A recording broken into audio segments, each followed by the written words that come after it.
तो आज सुबह से हम निकले हैं प्रयागराज चौकी से। ठीक है, प्रयागराज चौकी থেকে সকালে বেরিয়েছি। প্রায় ধরে রাখো 10টার দিকে,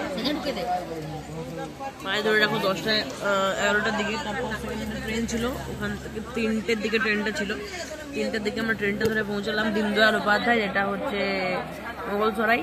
ঠিক আছে, এখানে ওয়েট করে দেখলাম এখান থেকে 3-4টা ট্রেনের অপশন বেশি পাওয়া যাচ্ছে, কারণ প্রয়াগরাজ থেকে এখনো অবধি মানে আমি যে টাইমটা ভিডিওটা শ্যুট করছি এখন 8টার সময় অবধি কোনো ট্রেন, আজকে সকাল থেকে ট্রেন কোনো হাওড়া ঢুকেনি এখন অবধি। ওই জন্য আমরা এখন যে ট্রেনটা আছি এটাকে মহাকুম্ভ স্পেশাল বানানো হলো এক্ষুনি। ঠিক আছে, দিয়ে এটাকে সব স্লিপার টিপার সমস্ত কিছুকে একদম অল স্পেশাল করে দেওয়া হলো। মানে তোমার যদি টিকিট থাকে জেনারেলে তাহলে তুমি এখানে উঠতে পারো। যেমন আমার আর আমার কাছে আমাদের এখানে যতগুলোকে দেখতে পাচ্ছ, এখানে দেখতে পাচ্ছ সবগুলোর কাছে জেনারেলের টিকিট। ঠিক আছে, আমরা সবাই স্লিপারে বসে আছি এখন। এটা কিন্তু কারো আগে থেকে বুকিং ছিল না, কিছু ছিল না। ঠিক আছে, তোমরাও যদি কোথাও গেলে মহাকুম্ভে এখন গেলে যদি এরকম পাও যে স্লিপার পেয়েছো, তাহলে উঠে যাবে। যদি ওখানে লেখা থাকে মহাকুম্ভ স্পেশাল বলে, ঠিক আছে, উল্টো করে ট্রেনে উঠবে না, তাহলে কিন্তু তোমার ফাইনও লাগে, প্লাস যার স্লিপারের সিট ও কিন্তু চলে আসে। ঠিক আছে, কিন্তু এটা যেহেতু স্লিপার, এটা কিন্তু অল শুধুমাত্র মহাকুম্ভ স্পেশালের জন্য করা হলো। এটা স্লিপার জেনারেল সমস্ত কিছু এখানে অ্যালাউড। ওকে, মেবি ফার্স্ট ক্লাস এসিটাও এখানে নেই, এখানে স্লিপার জেনারেল কোচ এগুলোই আছে।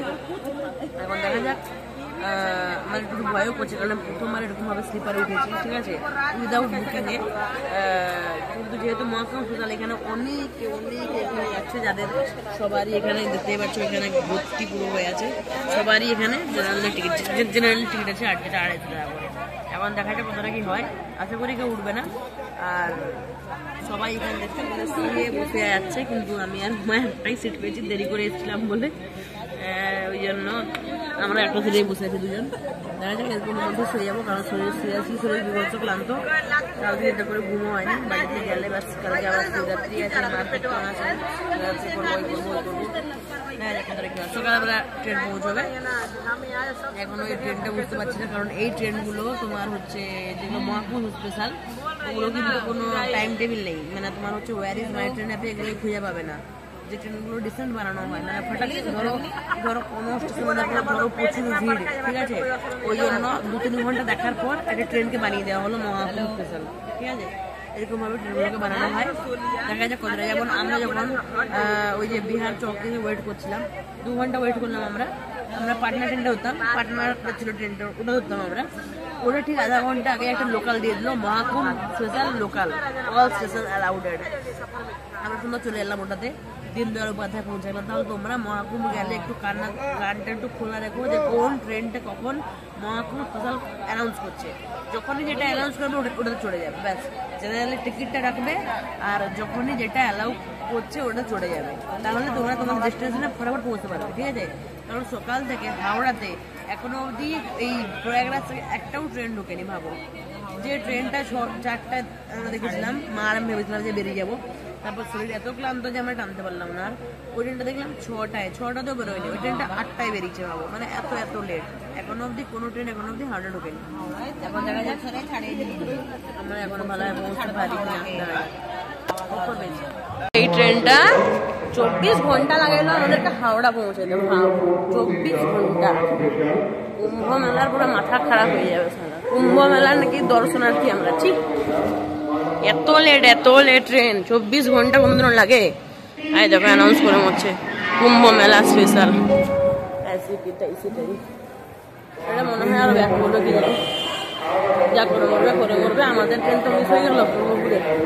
এবার মাকে নিয়ে আমাকে প্ল্যাটফর্মে বসতে হবে, আবার 3:30 ট্রেনটা ধরতে হবে। শিবরাত্রিও গেল, দেখি মাকে বলছি গঙ্গায় চান করে পূজা দিতে। শিবরাত্রি সেই মন্দির এখানে হাওড়ায় আছে, ওখানে চান করে পূজা দিতে যাবো হবে। এটা ছিল আমার এক্সপিরিয়েন্স। তোমরা দেখতেই পাচ্ছ প্রথমে আমি কত হ্যাপি হয়ে ভিডিওটা বানিয়েছিলাম যে আমরা একটা স্লিপারের ট্রেন পেয়ে গেছি 250 টাকা দিয়ে জেনারেল টিকিটের মধ্যে। তারপরে যখন 24 ঘন্টা একটা ট্রেন লাগাচ্ছে ডিডি উপাধ্যায় থেকে হাওড়া আসতে, রাত 10টায় চেপেছিলাম, তারপরের দিন রাত 10টায় নামলাম। পুরো 24 ঘন্টা। শরীরের হালাত, মাথার হালাত সিরিয়াসলি খুবই খারাপ, শরীর প্রচুর টায়ার্ড, অসুস্থ আমরা পুরো। কিন্তু 24 ঘন্টা একটা ট্রেন লাগাতে পারে কি? হার্ডলি 12 ঘন্টা জার্নি, 12 ঘন্টাও নয়, আমরা 3 ঘন্টা এগিয়ে এসেছিলাম, ডিডি উপাধ্যায় চলে এসেছিলাম অলরেডি প্রয়াগরাজ চৌকি থেকে। তার মানে আমাদের 8-9 ঘন্টা লাগা উচিত ছিল, সেখানে আমাদের 24 ঘন্টা পুরো লাগালো। মানে এত ফালতু ইন্ডিয়ান রেল সার্ভিসের পরিষেবা যে তোমরা মহাকুম্ভ স্পেশাল অ্যানাউন্স করছো, ছাড়ছো, তারপরে সেগুলোকে পুরো বিহার, ঝাড়খণ্ড, ভাগলপুর, এই ওই সমস্ত জায়গাতে ঘুরিয়ে ঘুরিয়ে আনার তো কোনো মানে নেই। বারবার তোমরা কর্ড লাইন ধরে নিচ্ছ, যেমন কিউই থেকে কর্ড লাইন ধরে নিল, যার কারণে আমাদেরকে পুরো ঝাড়খণ্ড সমস্ত ঘুরতে হলো, পুরো বেকার বেকার। তারপর বর্ধমান কর্ড লাইন ধরে নিল, দিয়ে সেই বালিটালি দিয়ে এলো। মানে খুবই ফালতু পরিষেবা, খুব ফালতু এক্সপিরিয়েন্স। যাওয়ার সময় আমরা যতটা হ্যাপি হয়ে গেছিলাম, স্নান করে যখন ফিরলাম ততটাই বিরক্তিকর পরিস্থিতি। তোমরা এখন যারা যারা ব্যাক করছো তারা প্লিজ মহাকুম্ভ স্পেশাল নিও না। 10 ঘন্টা জায়গায় তোমাদের 15 ঘন্টা জায়গায় তোমাদের 24 ঘন্টা লাগাবে, গ্যারেন্টিড, পুরো গ্যারেন্টিড।